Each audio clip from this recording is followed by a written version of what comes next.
alongside D Williams for this round one kickoff between Hull and East Yorkshire and Manchester United PFC. We apologise for the delay.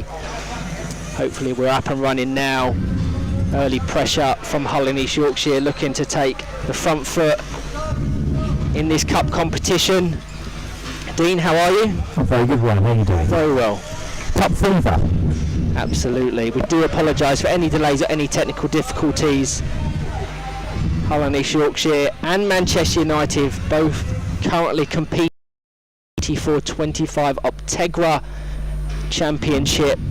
Manchester United certainly assessing current form, would be considered favourites in this one, currently residing in third. Hull and East Yorkshire have had a difficult start to life in 24-25.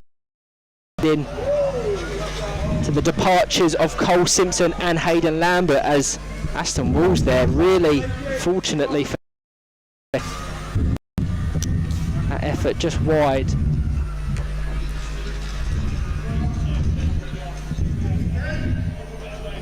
So it's going to be a corner kick. Ow! You've knocked us off. Shannon Smith. Can't hear each other. Sam Taylor at the back post, into the side of Joel Rothery.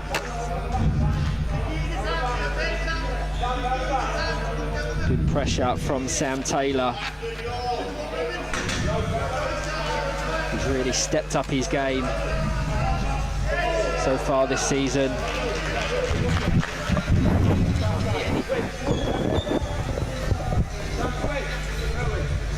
Rather remarkably, Sam Taylor has scored 6 goals in the championship so far this season, which is more than his last 6 seasons combined. So 10 of Manchester United's 15 championship points have come thanks to Sam Taylor goals. He's got a habit of being in the right place at the right time.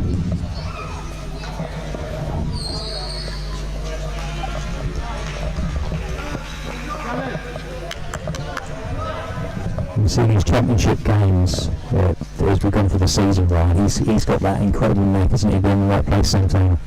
Yeah, absolutely. I've been really impressed with what I've seen from Manchester United in the championship so far this season. As already mentioned, currently in third, so Sam Taylor just swipes the wrong way there. Interesting decision, but Manchester United currently in third, which if they can maintain that across the 22 league games or the 5 weekend season, they would see themselves competing in a one-off playoff game against whoever finishes 10th in the Premiership. We spoke about Hull and East Yorkshire, how they are acclimatising to the departure of Cole Simpson and Hayden Lambert. Manchester United also an element of rebuilding, compensating for the experience and the quality of Liam Fitzpatrick, who's sought to play his football in the Premiership with Liverpool-based Greenbank, and also Jake Hudson, who's taken up a player coach role at sister club Sale United. So both of these teams look very different than the teams that finished the 23-24 campaign. Both of these of which were competing in the Premiership. Sam Taylor's going to have an opportunity into the centre. Kieran Burns can't quite capitalise. Good positioning from Kai Gill there. Out to Shannon Smith, who attempts an effort at goal. Well worked. A good save from Joel Rothery. Fairly relentless pressure. 5 minutes in from Manchester United. Just the squad of 4 for the travelling squad. What you can see, Josh Slack in goal, Kieran Burns in the centre, Shannon Smith and Sam Taylor on either wings. Sam Taylor just cushions it down, very congested. 2-on-1 in favour of the home team. as Hull and East Yorkshire line up. They have Joel Rothery in goal, Aston Walls in the centre, Luke Brennan and Kai Gill on either wing. I'm looking forward to seeing, I have to say, Ryan, the battle between Aston Walls and Kieran Burns. Very different players, but that'll be quite interesting. Yeah, absolutely it will. Kieran Burns, a very vocal, physical presence in the centre for Manchester United, arguably playing the best football of his career, certainly with regards to consistent game time and confidence. He's won himself and his team an indirect free kick here. He has Sam Taylor down the wing on the left, Shannon Smith closely marked by Kai Gill on the far side.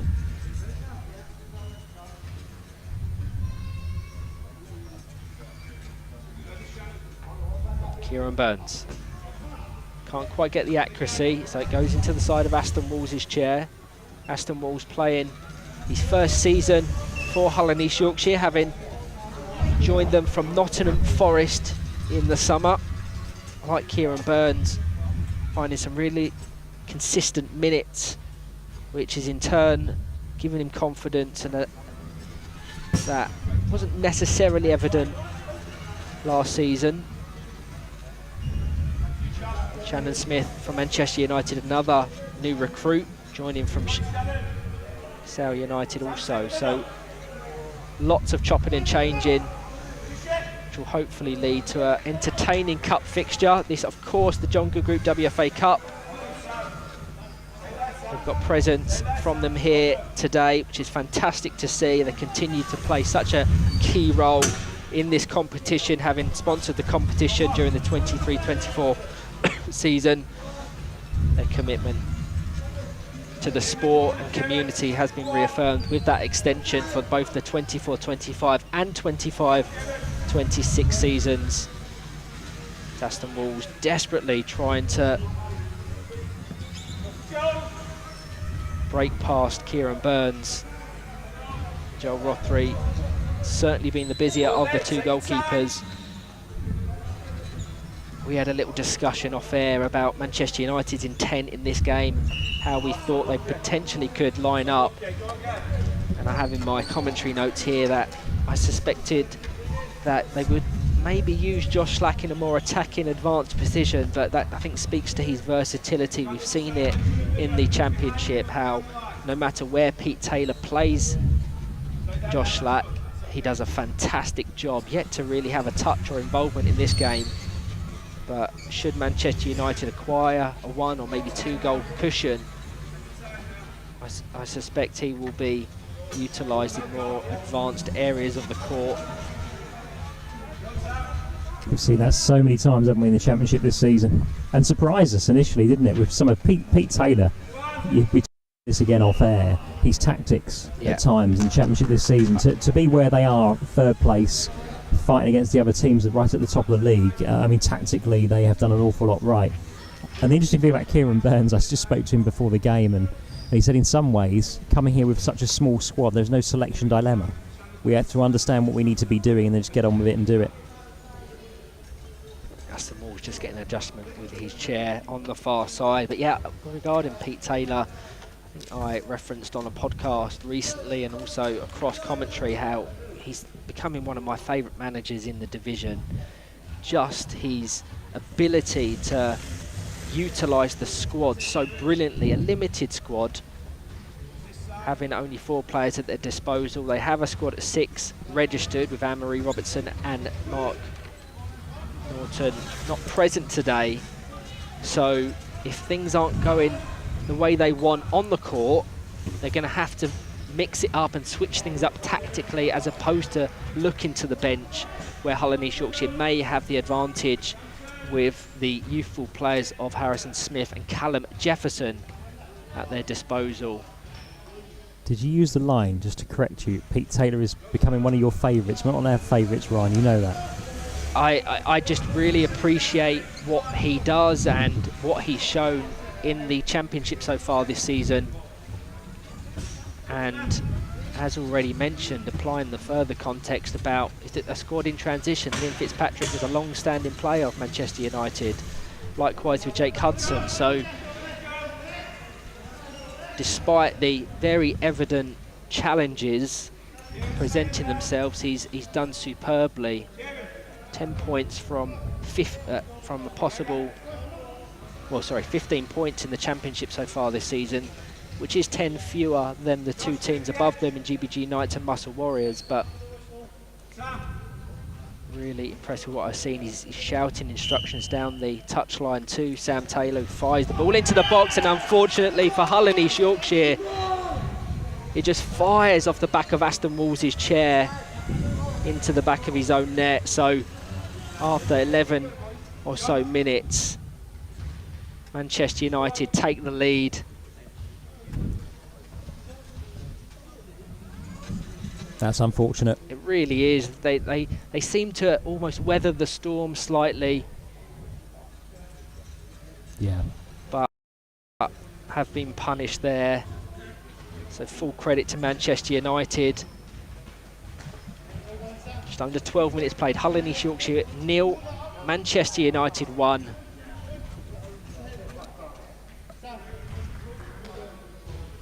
And this will be interesting to see how they respond to this, because these are normally, historically, these games are tight games, right? So some of the research that you've put in front of me, Ryan, which is just brilliant stats.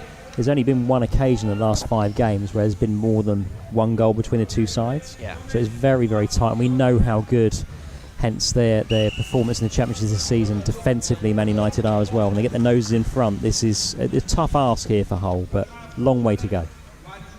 It's funny you should mention that, because we just had a conversation with Lee Brennan prior to kick-off, and he reminded us that these two met in the 2019-20 WFA Cup, and that match-up saw an absolute thriller of a game. 6-6 that finished, and that was at the Allam Sports Centre as well. So when they get it right, they can really put on an entertaining game. We had the pleasure of watching their most recent game in the Optegra Championship, which finished 2-0 to Manchester United, but within that it did take them well over half an hour to break the deadlock. 6-6 in some ways, still a tight game. Absolutely. Luke Brennan just exchanging passes with Aston Walls.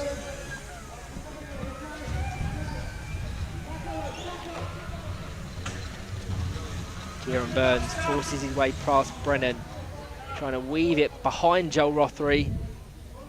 And happy to let that roll out of play. Despite the appeals of Kieran Burns, it will be a goal kick for the home team.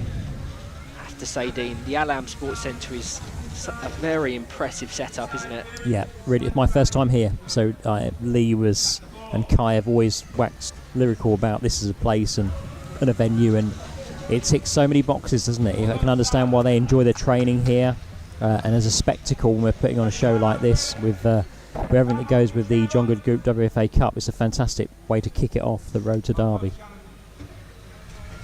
By Gill lets that roll all the way to Brennan. Kieran Burns in reverse. Potential break here for Hull and East Yorkshire. Josh Slack yet to really touch the ball. They're committing players forward, so really promising to see as they look to get back into this fixture. The John Good Group WFA Cup for 24-25 features 26 teams, initially divided into northern and southern regions.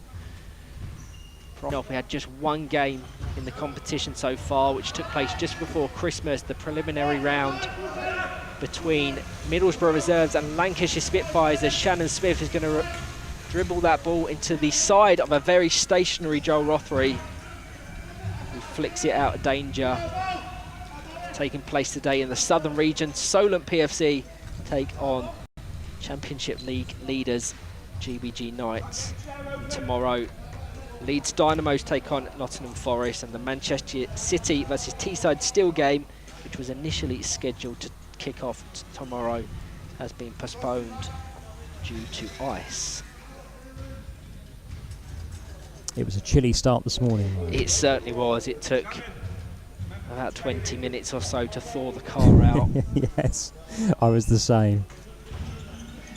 So another corner kick for Manchester United. They punished Hull the last time they had one on this side. Kieran Burns ready to pounce as the closest option, but very closely marked by Luke Brennan. So John Sherman, our central referee, blows the whistle. Shannon Smith into the box, controlled by Aston Walls.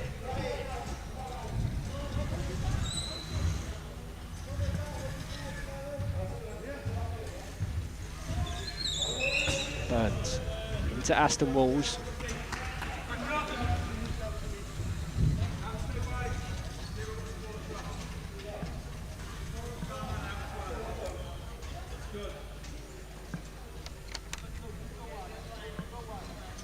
Worth noting that the winner of this matchup will face the winner of Sale United versus Middlesbrough Reserves, as Kai Gill desperately trying to catch up to that brilliant cross-field ball from Luke Brennan.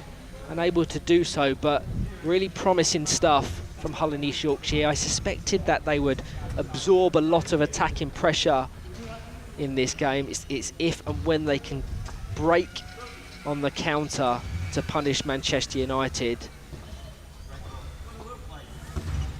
Aston Walls into the side of Kieran Burns. Kieran Burns currently getting the better of that central battle.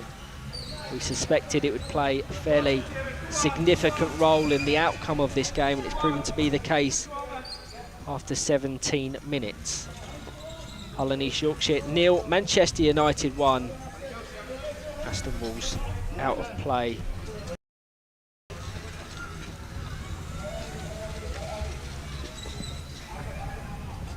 So in the round 2, as mentioned, Sale United or Middlesbrough Reserve will face the winner of this one. From that, round 3, the Premiership teams join the competition. And my God, there is some incredibly heavy hitters in the northern region when you're talking about Premiership opposition. Greenbank, Leeds Chariots, Middlesbrough, Newcastle United Foundation, Nottinghamshire and Teesside. And from round 3, of course, we will be heading to the Derby Arena for the quarter and semi-final stage, as Sam Taylor looking to pounce. Good defensive organisation from Aston Walls and Joel Rothery to prevent the initial opportunity. Potential break here. Just would have liked to see Luke Brennan use the side of his chair there to capitalise on that momentum and that rolling ball.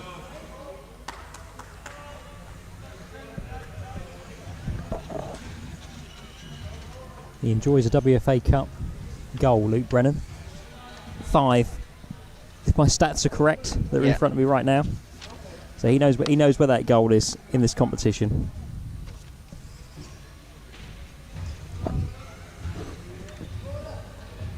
Yeah, you just ran off that list of the Premiership teams that come into it from round 3. My goodness me, there are some big hitters in there.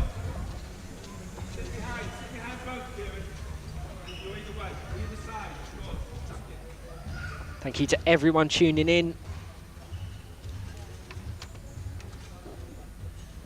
Final minute of this first half.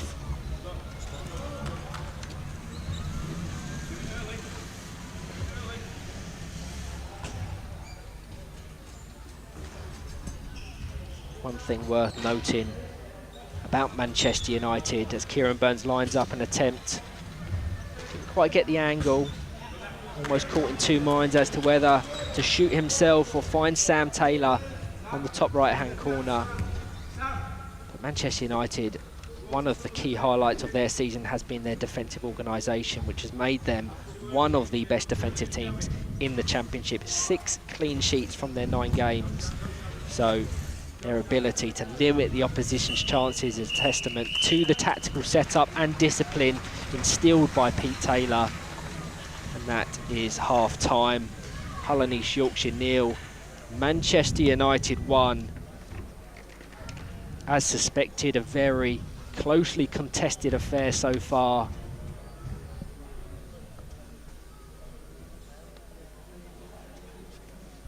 Both teams just getting their instructions from the coaches. Hull and East Yorkshire, as mentioned, have substitutes at their disposal should they wish to use them in Harrison Smith and Callum Jefferson. Both, I believe, will be marking their debut in the WFA Cup competition with an appearance.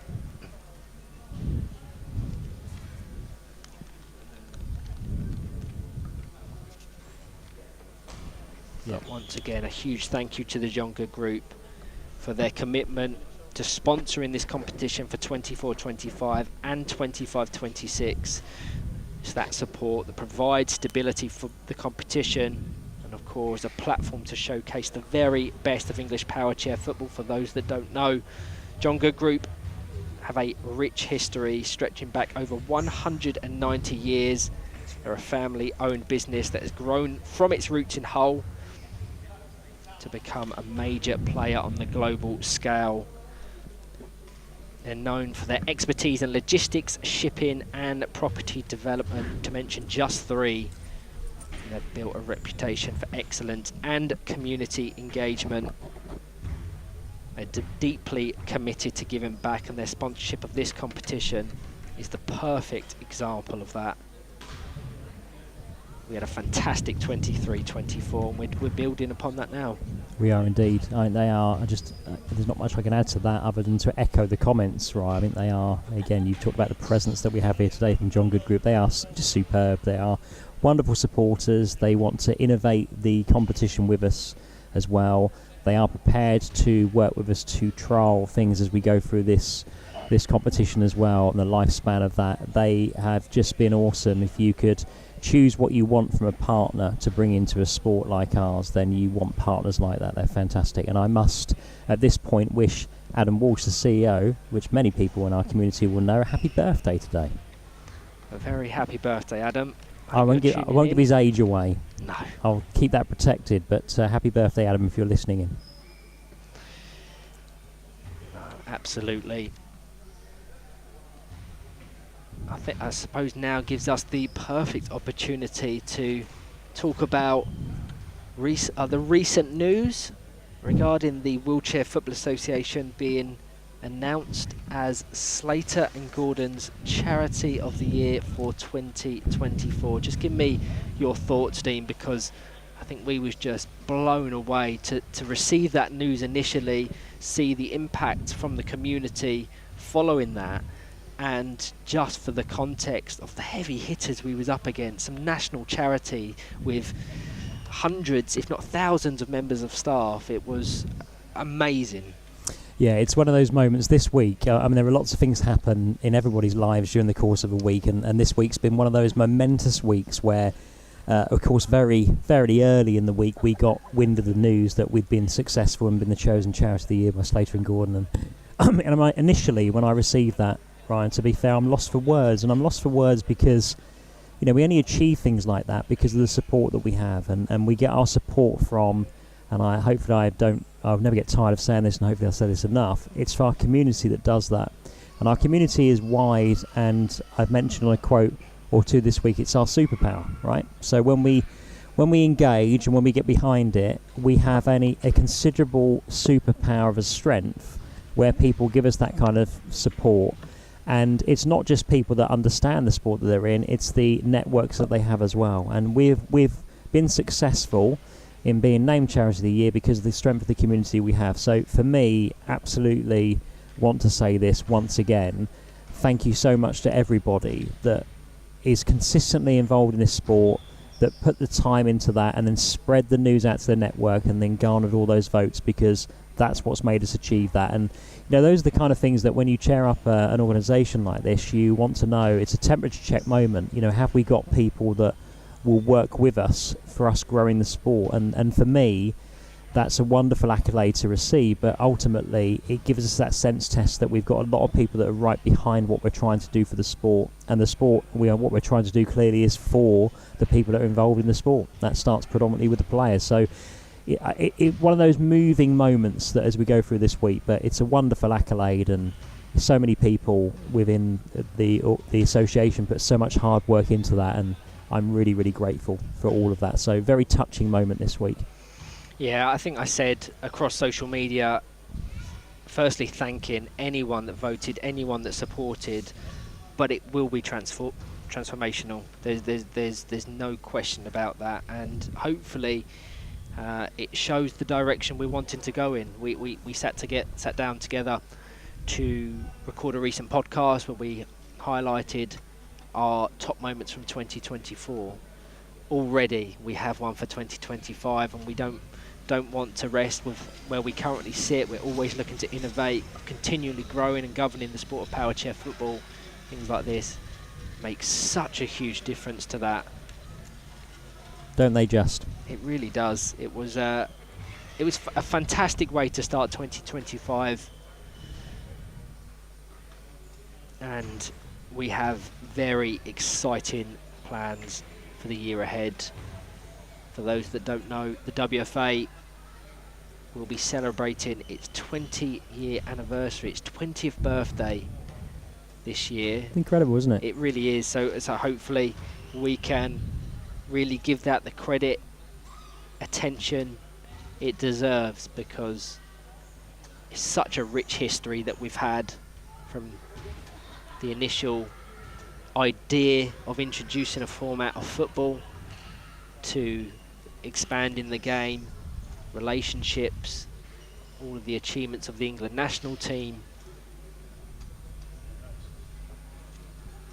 and beyond. Well, I mean, I'll start that then by saying that it's a thank you to everybody that's participated, some of which still continue to participate, obviously, with their players, coaches, volunteers, carers, as we sit here today. But right from the start of this, anyone that's been involved in this sport, that's seen it from what it looked like in inception and how it's grown over the years, just fantastic. I've been here for about 18 months, so I'm relatively new to the sport still, but what a job people have done, Ryan, in terms of getting it to where it's got to right now. So again, I'm eternally grateful for that. One of the things that I said when I first came into the association was I feel very grateful that there is so much that's already been achieved and done within the sport, and then it's for me to then pick those moments to grow alongside my team and identify the things that make us even better and take us up to newer levels, so and newer heights. So really grateful for anyone's contribution over that 20-year period. So looks like the teams are just preparing themselves for the second half. It looks as if the teams will be unchanged from that finished the first. So in its entirety, Hull and East Yorkshire, Joel Rothery, Kai Gill, Aston Walls and Luke Brennan. And for Manchester United, Josh Slack, Sam Taylor, Kieran Burns and Shannon Smith.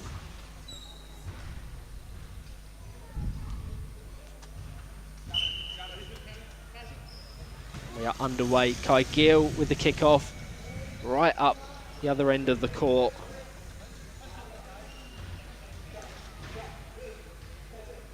Yeah, by pure coincidence, right, it's 4 months today until the quarter-final, semi-final celebration and event at Derby Arena. 4 months exactly. I've said before, I've written it in my commentary notes, that whilst cup competitions always typically favour the higher ranked teams, so the Premiership teams when they enter from round 3 onward would be considered the favourites to progress through to the final. What Derby has now allowed us to do is provide a platform for, I don't want to say lesser teams, but lower ranked teams within the power chair football pyramid, an opportunity to showcase, to be part of a showcase of power chair football like no other. I said on our recent podcast episode how in terms of a WFA delivered event, I would confidently say that Derby last year was the best in the WFA's 19 or 20 year history. The innovations, the plans that were put in place, the streaming, the silent disco headsets, the ability to host spectators, you're seeing it at the moment where we are currently at the Allam Sports Centre, and how brilliant it is to allow fans inside. Derby Arena is that and then some. And whereas before the goal for teams was firstly to progress as far as possible within the competition, but hope for one of those two sports at St George's Park as part of the FA Disability Cup weekend. This now allows 8 teams the potential, the opportunity to be part of an event which is the best that we can deliver as an association. Obviously the FA Disability Cup is delivered by the Football Association, and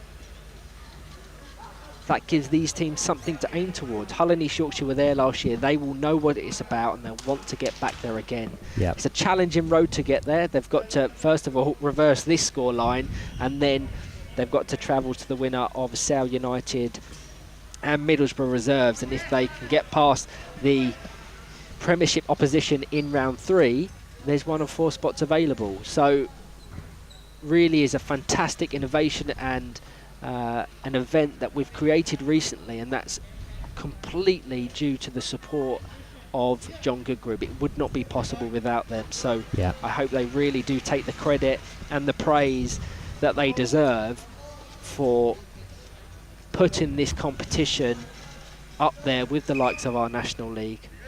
100%. You want to be one of those 8, don't you? That's why we've got the hashtag Road to Derby, because that's what we want people to really buy into. Be one of those 8. Contact between Kai Gill and Sam Taylor. The appeals loudest from Sam Taylor goes in the favour of Manchester United. Hull and East Yorkshire 0, Manchester United 1. 23 or so minutes played.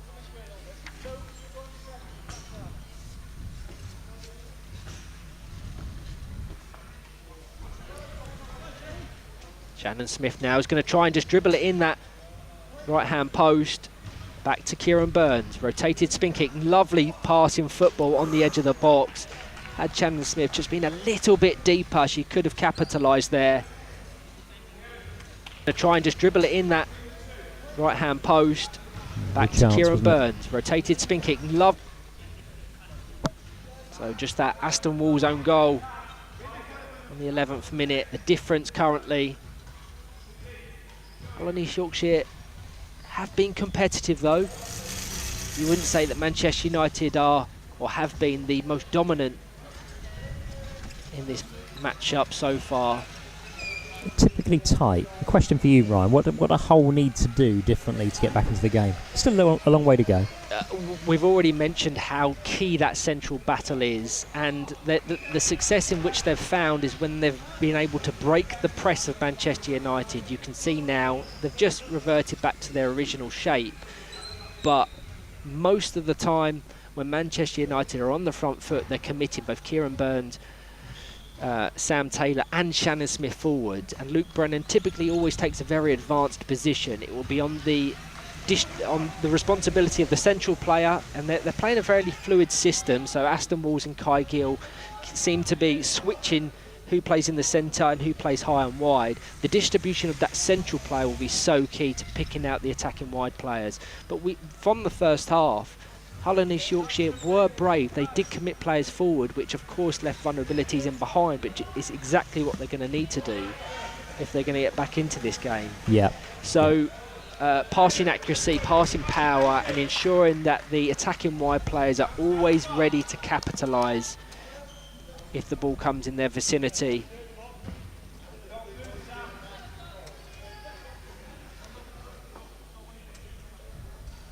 Kai Gill, beautiful pass to Luke Brennan at the back post. That's exactly what I was talking about. That chair preparation and readiness to receive the ball. Lovely pass from Kai Gill.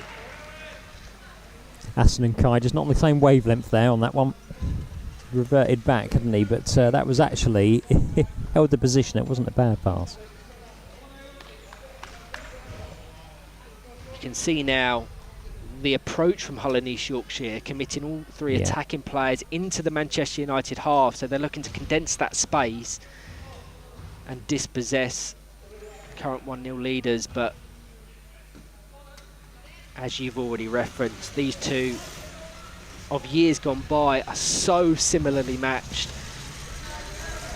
Their recent match-up in the Championship ended 2-0 to Manchester United, but beyond that, it's only ever really been a one-goal margin between the two.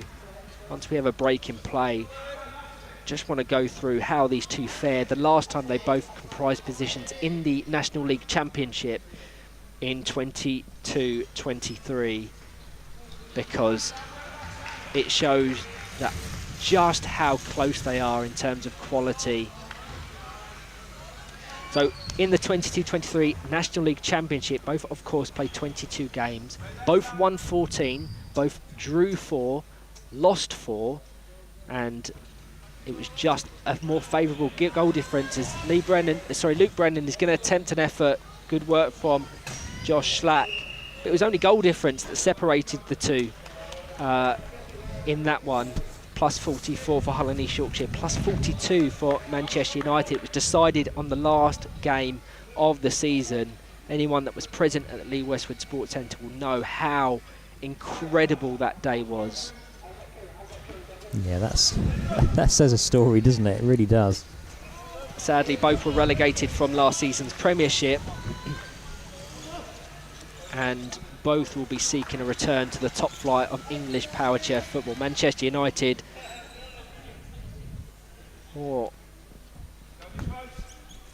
considered more favourable for that, but once again, add in the context, a big rebuild for Hull and East Yorkshire. I can't emphasise enough how crucial a player Cole Simpson was for them.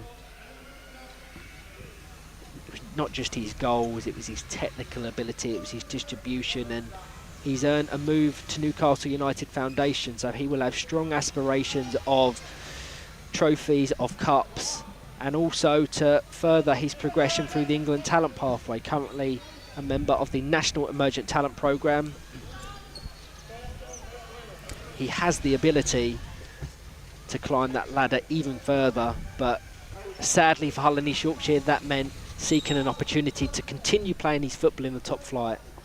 Also, Hayden Lambert was a big source of goals the last time they were in the Championship. Both finished with 19 goals each. So you're considering Hull and East Yorkshire this season compared to 22-23, they have to try and find 38 goals from somewhere, which they don't currently have.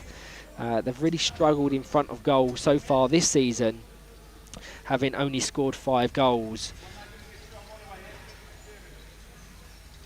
No, that's a lot to replace, isn't it?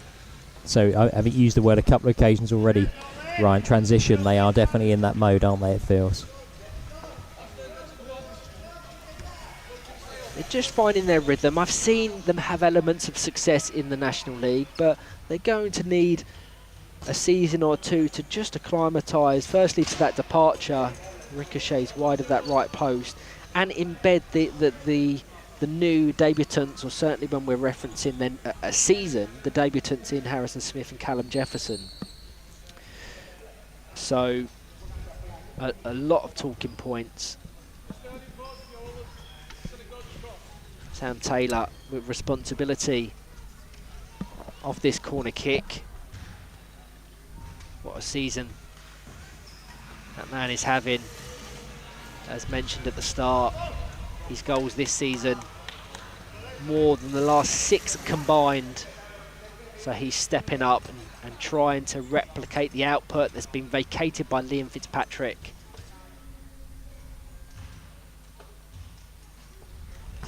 Down to Sam Taylor.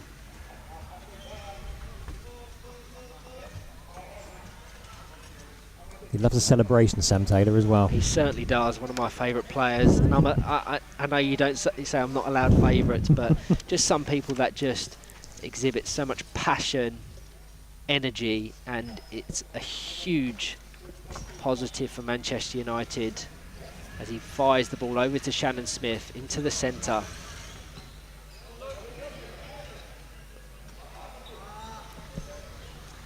Now I have the opportunity to do so. I just want to congratulate Anne-Marie Robertson, one of Manchester United's players, not currently here, but in game week 2 of the Optegra Championship She made history, becoming the first female Scottish player to both compete and score. So history was made as the official closest to us has his flag raised to signal the first substitute of the game. Aston Walls will be coming off, and in his place it will be Harrison Smith, I believe marking his debut in the competition, so a huge congratulations to him. Yet to register a goal in any WFA delivered competitions, so that of course encapsulates the National League and the WFA Cup. It's a good time to do that. So time not necessarily on whole side, so they're looking to switch things up late. They've got just under 8 minutes to try and find that equaliser.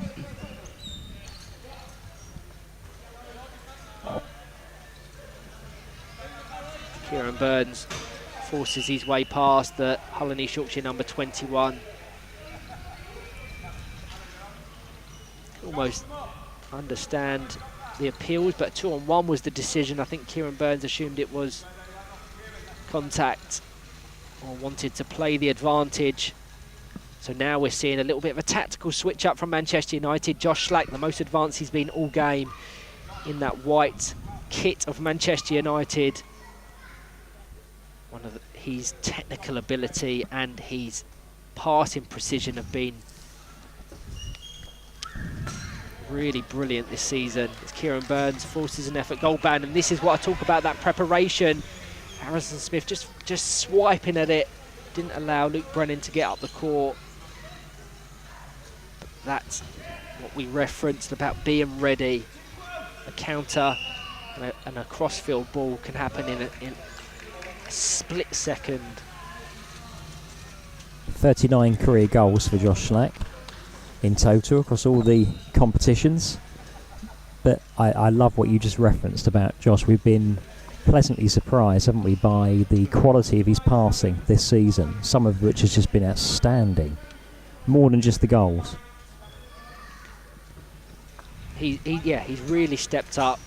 The limited squad of Manchester United, as we've referenced several times, it has meant that the players that they have at their disposal have had to be versatile and have to play in many different varied positions. Josh Slack embodies that completely. Kai Gill down the court. Josh Slack just going to guide that out of play. You can hear the round of applause from the spectators present at the Allam Sports Centre. And this, I believe, Hull and East Yorkshire's first corner of the game, 35 minutes in. Just 5 minutes left.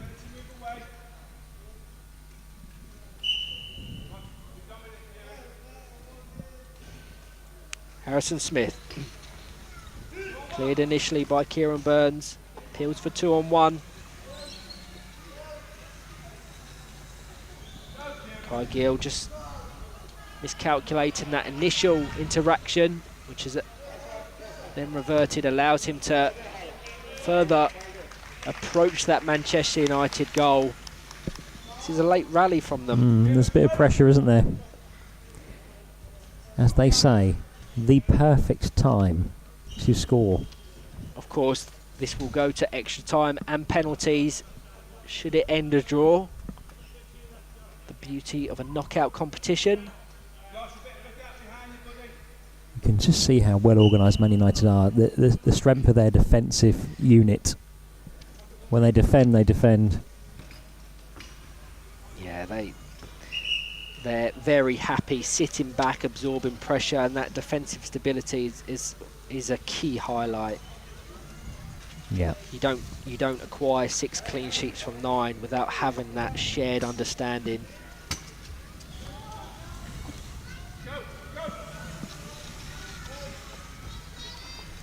Worth noting also that they haven't been overly prolific in front of goal.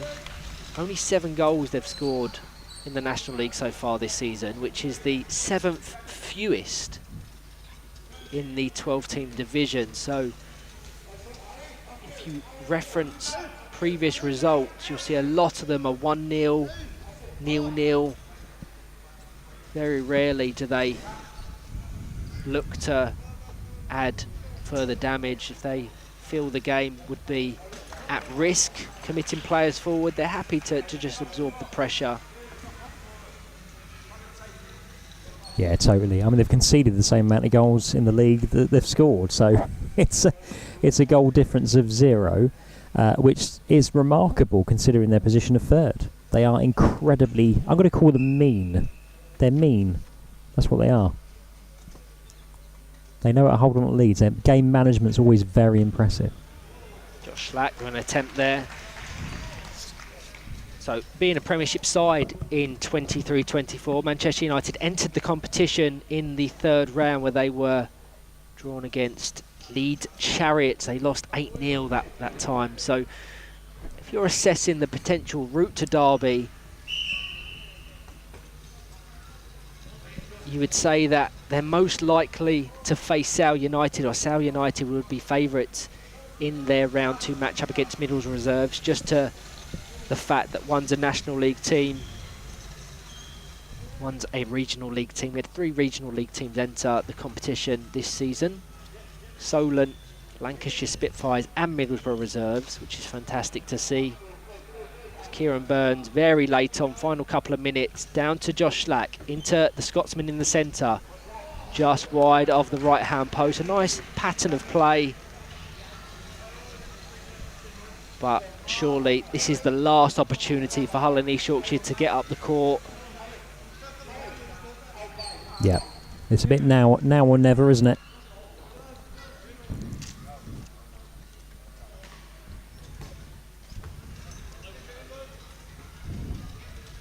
Burns down to Shannon Smith, over to Sam Taylor, into the side of Joel Rothery.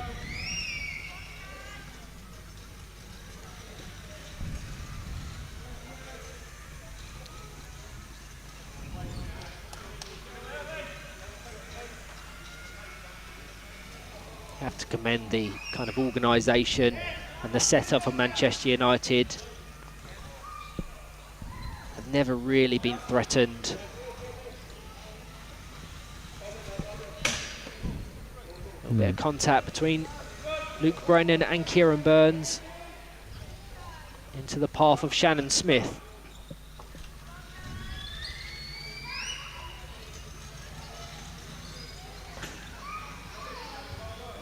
Final 30 seconds. I'm going to push you for a play of the match, Dean. Let's just see what has been awarded here. I mean, there's a lot of quality in a small group at Man United. We've talked about Pete Taylor in terms of his coaching and leading of the group as well, but it's very difficult, I think, in a game like this to, if Kieran Burns wasn't playing, you know, do they have that same stability in terms of the defensive side of their game, but also their proactiveness in terms of going on the front foot and putting pressure on other teams. And he is a very physical character in terms of his stature of playing power chair football, but I think he's a huge driver of their performance, offensively and defensively. So he's going to get my nod. I think that's the right call.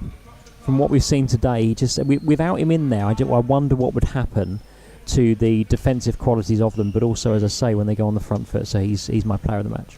Yeah, I'd be hard to disagree with that. Very disciplined performance from Manchester United, and a lot of the success in which they've had has been won in the centre. You're just seeing even now as John Sherman blows the whistle for full time, just how good he is at preventing them passing lanes of Hull and East Yorkshire. And a credit to him, I said that he's really finding confidence in the consistency of minutes he's getting now at Manchester United. They rely on him heavily for the role in which he plays in the centre. And you're seeing players such as Sam Taylor and Shannon Smith capitalise and benefit from that stability in the centre. Yeah. So full credit. Commiserations to Hull and East Yeah, Yorkshire. exactly that. They exit the John Good Group WFA Cup, but I'm sure they've absolutely loved hosting Manchester United today, and of course us with all the cameras to stream this game. I can see the numbers that are tuning in is really promising. Thank you to everyone that's tuned in to watch this round 1 matchup. Manchester United will progress to round 2, and they'll face the winner of Sale United, who are their sister club, worth noting, or Middlesbrough Reserves. That fixture will have to take place prior to the 10th of February. They have just under a month to do so. But a great day, a great game of football also taking place today. Solent PFC take on GBG Knights, and tomorrow Leeds Dynamos take on Nottingham Forest. So kicking off 2025 with a big bout of WFA Cup action.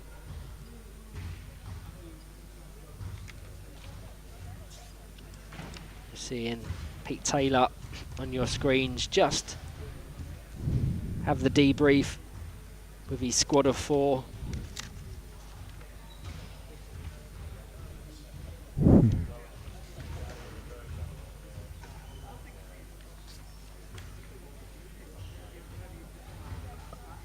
I think I'd love to see that personally in terms of that debrief. You know, won a game of football, but let's do the congratulations, let's take some learns from that as well. And you can clearly see that that's exactly what Pete is doing with the team right now. And an out of shot, you can see the same with full credit and fairness with Lee Brennan with the whole squad as well. Not their day today. It wasn't, but promising signs, certainly when you're assessing the National League form that was coming into this. 2 teams at opposite ends of the Championship, United in 3rd, Hull and East Yorkshire in 10th. But from what I saw from Hull and East Yorkshire today, their defensive organisation and the small bits of success they found on the break, they will punish teams in the division, and they will, I think, once the new players embed into the squad, they'll be a really hard team to beat.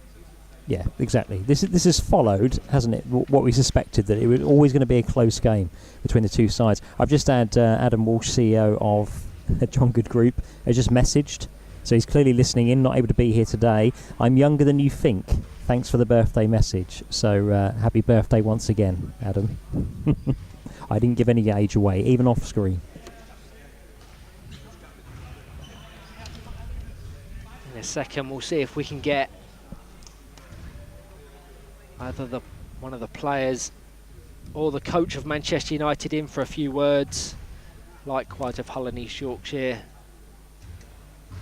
That'd be great. We should do that if we can.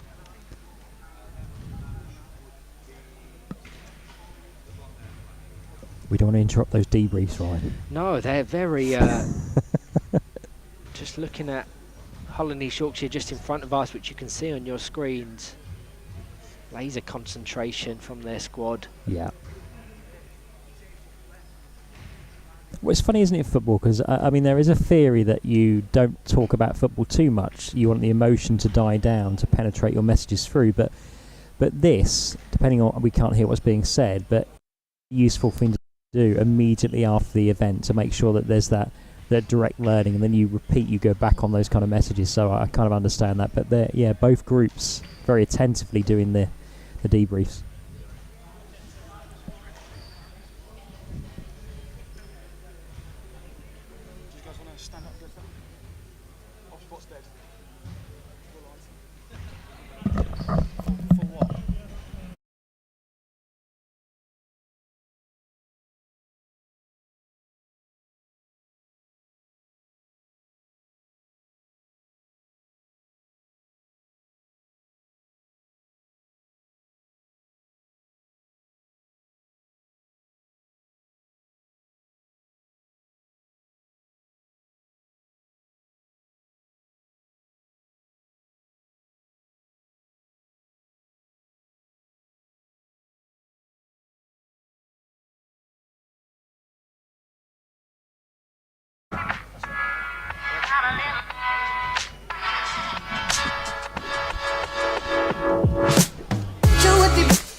Hello everyone and welcome back.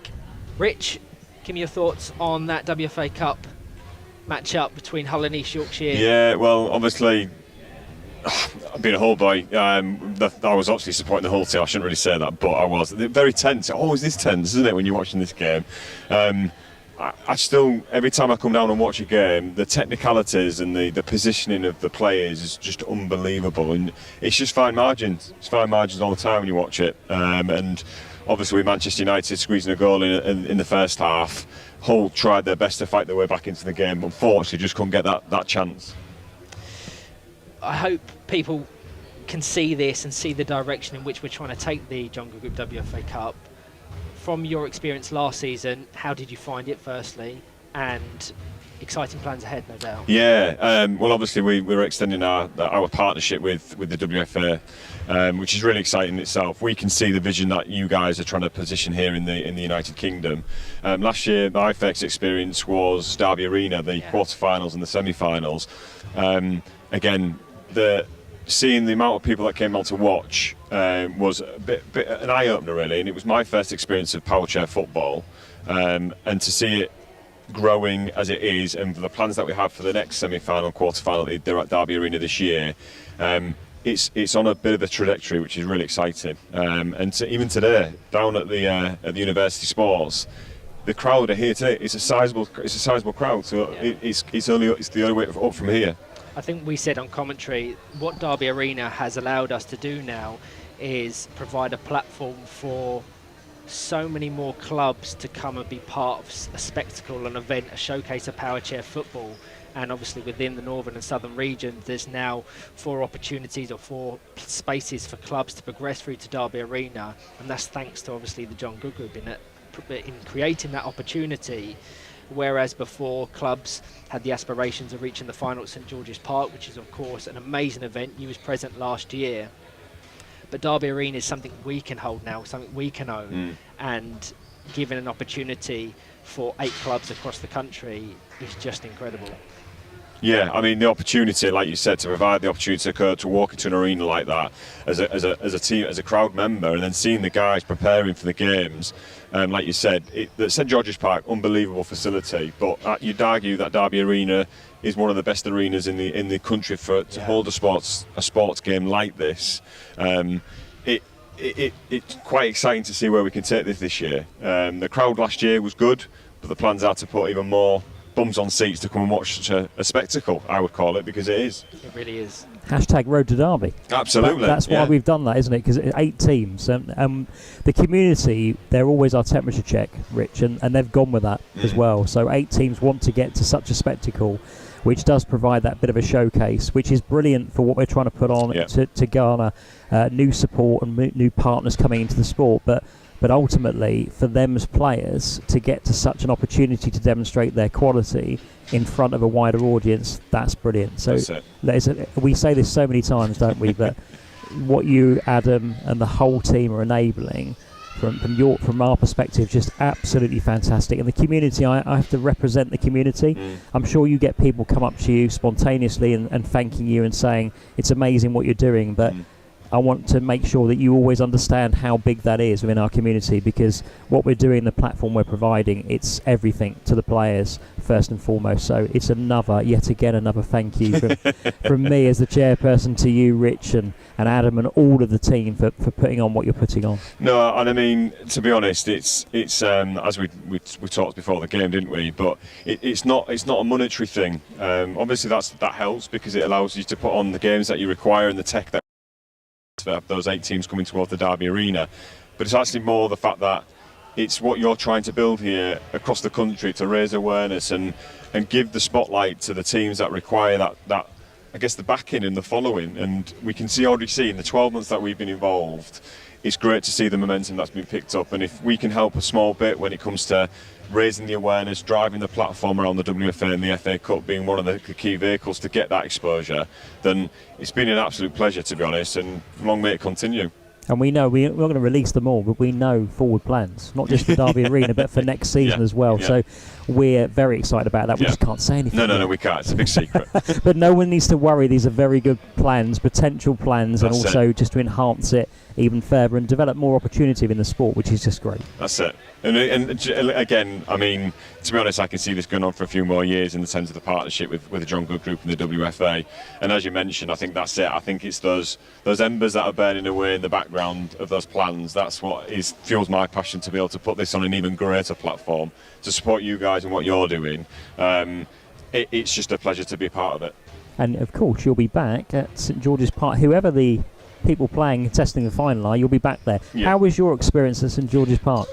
Well, I mean, I'm an avid football fan anyway, so even just to drive through the road up to St George's Park was just a bit of an eye-opener. I felt like a kid in a Christmas time, and just seeing all the different formats from the deaf football 11 aside. That was unreal to watch. There was some amazing players in there, and then obviously to see the final of the power chair final was unbelievable, and the facilities was just great. And it was that crowd that gave me the potential of having the similar crowd to that at the Derby Arena. So when we saw we hear the noise and the chants, and there was like, this is proper atmosphere. So having that experience at St George's Park, we're halfway there with Derby Arena, and that's the exciting bit. We can match that. If dare I say, we can get even better than what we have at St George's Park, which is really exciting. So unbelievable facility to be there and to go watch it. And this year I'm equally excited to see who actually ends up at the final. But selfishly, quarterfinals and the semi-finals, who are the guys and girls that are going to be fighting their way to the last two? And it wouldn't have gone unnoticed, but one final point for me is that the level of competitive football that we're seeing this season throughout the Premiership and the Championship's outstanding. It's likely to therefore fall into the WFA Cup, John Good Group WFA Cup as well. I'm really excited about the quality of football that will be on show on that day, and then where we end up in that final, it should be a fantastic season for the tournament. It'll be brilliant, and I can't wait. Thanks very much, Rich. Thanks. Thank you.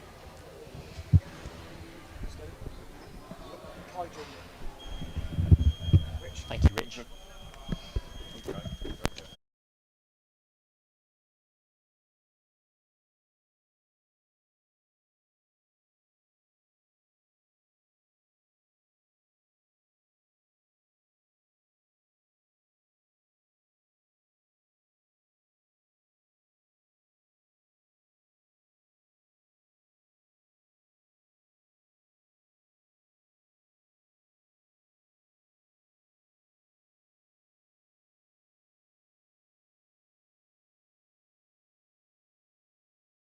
Hi, commiserations firstly. How did you find that game? We thought the first half wasn't really what we was up to.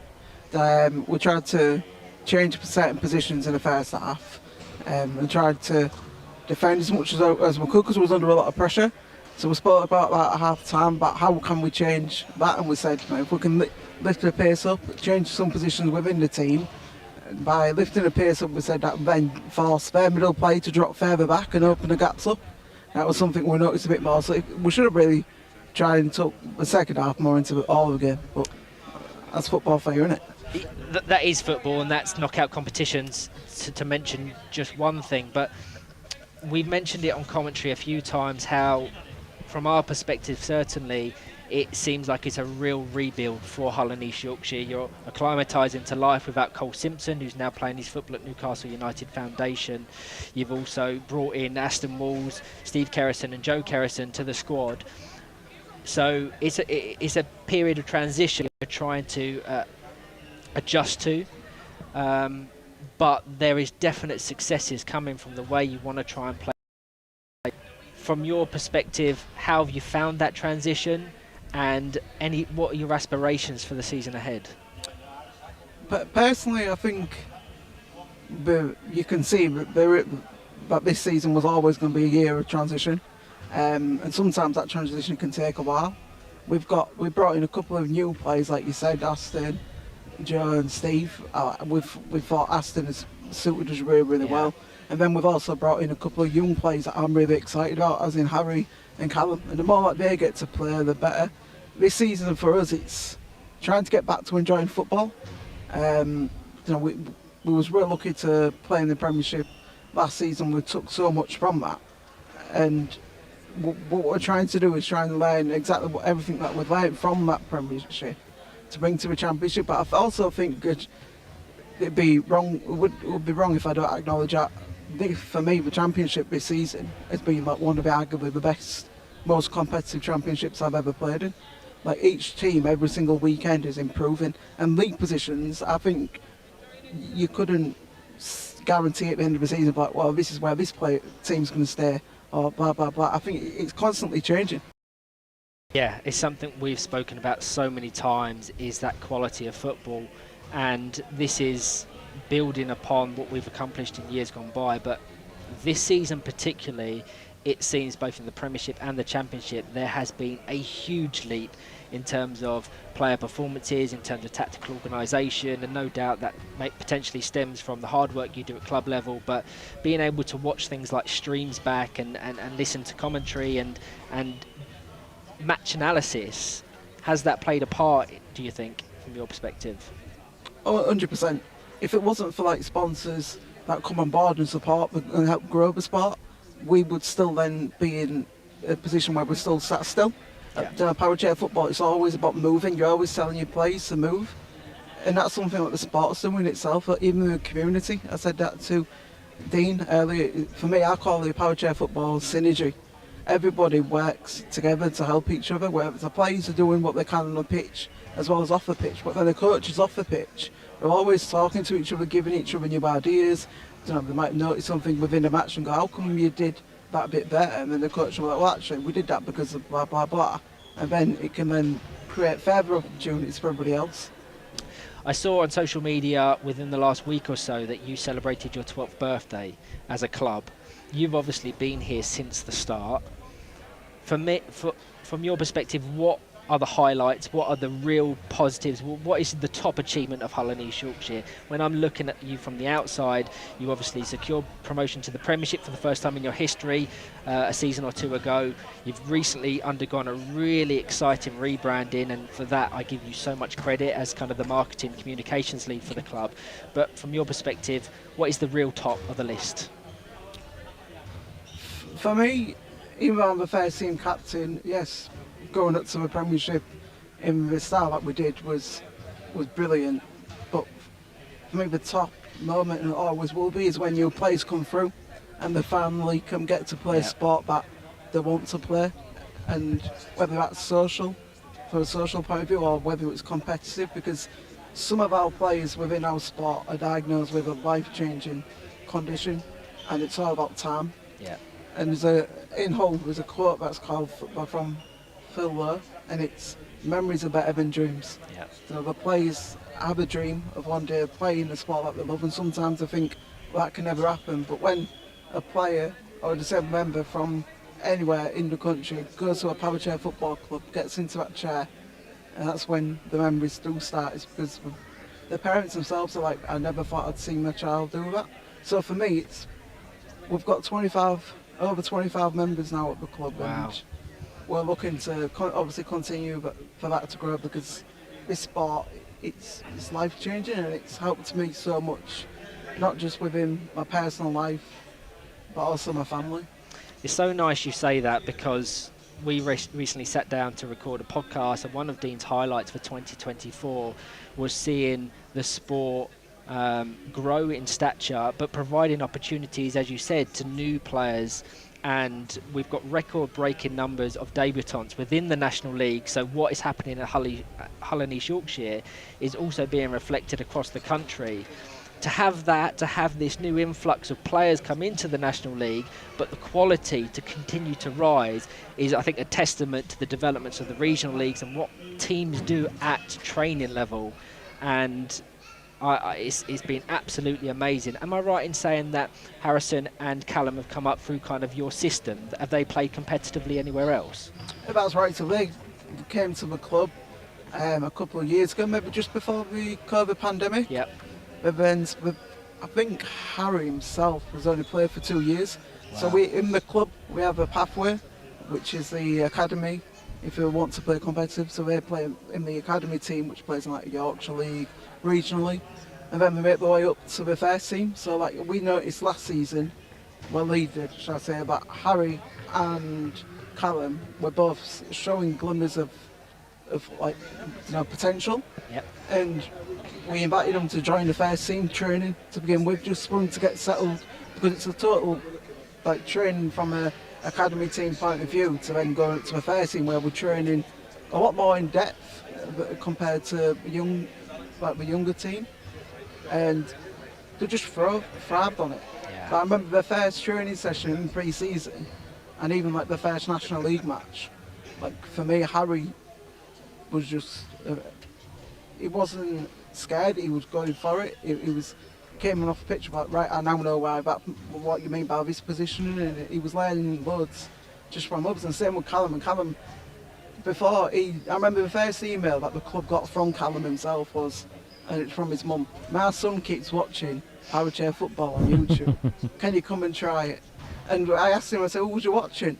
And he said, I was watching a man in the middle for England scoring these amazing goals. And I was like, that's John Bolden. And he said, well, one day I want to be like him. Oh, I love that. Hey, sorry, Ryan, I'm going to just cut in there as well. I mean, Carl, firstly, commiserations on the result. I completely echo. You could see that there was a change that you were making in the second half in particular to try and get more on the front foot and take the game to Man United. So I could see that. They're always tight games, aren't they? I wanted to move on, just talk about what you've just talked on as well. So the anniversary, congratulations on that. Did you say 12 years, Ryan? Yeah. Amazing. But I also want to compliment you on hosting this today, but also the welcome that you've afforded us, which has just been absolutely outstanding. And I think one of the reasons that you thrive and you're set up so well as a club is because your culture and your environment that you create is very welcoming. It's brilliant. You can see that. And I think that will speak volumes. Anyone coming into the sport that's not experienced it before, whether you're a fan, supporter, or particularly as you just referenced a player, that will make them settle very, very quickly. So, you know, from me as a chairperson of the association, what you're doing is fantastic around that, because it is going to be about increasing the numbers that we have in the sport, giving more opportunities to young people coming into it who have not experienced it at all at any level. And what you're doing is enabling that, and that's a critical thing that we sign up to as an association. Thank you very much for that. Thank you, Dean, for your kind words. I really do appreciate that. I think from our point of view, what was something we tried to do at the club is, from my experience working in professional rugby league clubs as well as with the Paralympic committee, is it's all about minutes. That's just that 1 minute that you have with that one person, from to walk away. It's so hopefully, I've always said to anybody, hopefully within that 1 minute they can remember something from that conversation, from to walk away and be like, oh, well, actually I can mention that during my weekday.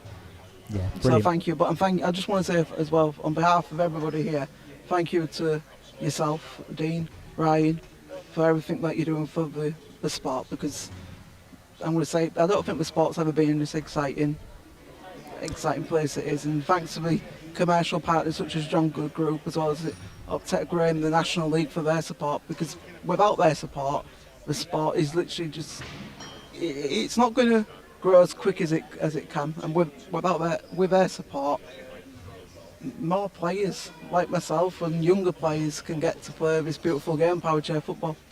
Thank you, guys. Lovely words. We appreciate that. Thank you, and commiserations again. Power chair football, isn't it?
Josh, 1-0. You progress to round 2 of the John Gould WFA Cup, where you will face the winner of Sale United and Middlesbrough Reserves. How did you find it? What was the game plan, and was the game plan executed? Well, yeah, the first obviously start of just to see how it went. Obviously, you noticed I probably didn't push up a lot. Yeah. Because Kieran had it under control pretty much, pretty straightforward. Obviously, the first minute or two they had a good chance, but after that it was pretty straightforward. Yeah. How are you finding your football particularly this season? Because we referenced you a few times on commentary. We've watched you within the National League. You look like you're playing with so much confidence, and your versatility is such a key asset to Manchester United. I think you have the ability to play in any position on the court and make a difference when you're there. Yeah, obviously I can play in any position, but I love to be involved, to be honest. And it's a different sort of year for me, but I'm learning some skills at the back. But yeah, I love goalie. Not my favourite, but I'll play it for the team, you know. Well, I have to say you do a fantastic job when you're there, but we've seen your ability, your vision, your technique when you're playing in the attacking wide areas, and some of the assists you've provided in the Championship have been sensational. I'm sure you've watched them back. Yeah. But I think it's worth noting, adding the context for anyone just tuning in, it is a rebuild. It's a period of transition for Manchester United. You've seen the departures of some key players in the off-season.